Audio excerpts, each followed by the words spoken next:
Sukriya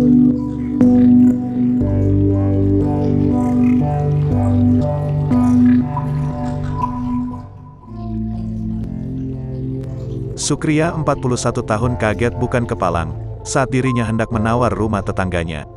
Sukriya justru mendapati penghuninya tak bernyawa. Penghuni rumah L itu adalah lansia sebatang kara, bernama Sukidi, 64. Alamatnya di Gang Guru, Jalan Samiin, RT 1 RW 4, Jurang Mangu Timur, Pondok Aren, Tangerang Selatan, Tangsel.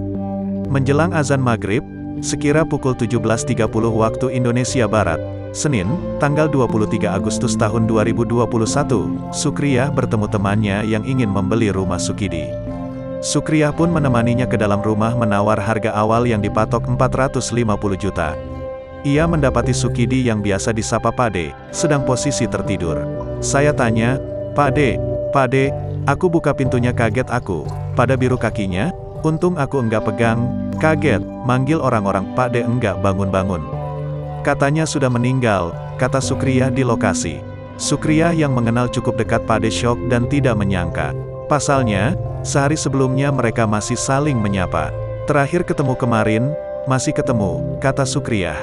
Sukriya dan warga sekitar menduga Sukidi meninggal dunia karena sakit jantung. Kayaknya sakit, dugaannya sakit, pungkasnya.